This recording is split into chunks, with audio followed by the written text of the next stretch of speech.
আসসালামু আলাইকুম।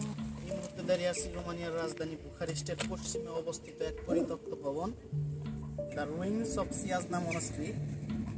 আর সামনে আছে পাহাড়, পিছনে জঙ্গল, আর পাশে হচ্ছে নদী। সব কিছু মিলিয়ে এক ভুতুড়ে পরিবেশ। সো লোকমুখে শোনা যায় এখানে নাকি আজও ভেসে আসে ঘন্টার শব্দ, আর এই ঘন্টাটা নাকি শত শত বছর আগে নদীতে ফেলে দেওয়া হয়েছে। 18শো শতাব্দীর শেষভাগে বিশাল এই গির্জার নির্মাণ কাজ শুরু হয়।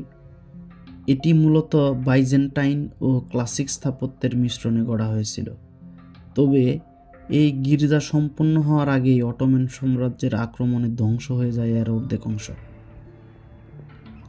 তারপরই রোমানিয়াতে শুরু হয় ভয়ঙ্কর প্লেগ রোগ, যেটা শেষ পর্যন্ত মহামারীতে পরিণত হয়। তারপর আর কখনোই এই গির্জার দরজা খোলা হয়নি প্রার্থনার জন্য। স্থানীয়রা বলে পূর্ণিমার রাতে নাকি এখানকার নীরবতার মাঝে অদ্ভুত এক ঘণ্টার ধ্বনি শোনা যায়। সিয়াজনা রোমানিয়ার অন্যতম ঐতিহাসিক ধ্বংসাবশেষ।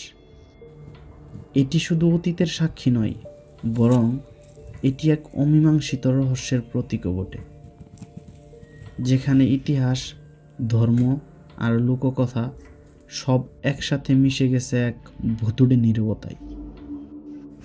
সো রোমানিয়াতে যারা এই মুহূর্তে আছেন কিংবা ভবিষ্যতে আসবেন, সবাইকে এখানে আসার জন্য সাজেস্ট করতে পারি। এখানে একদম মনোরম পরিবেশ, স্নিগ্ধ বাতাস, সব কিছু মিলিয়ে এক অসাধারণ অভিজ্ঞতা।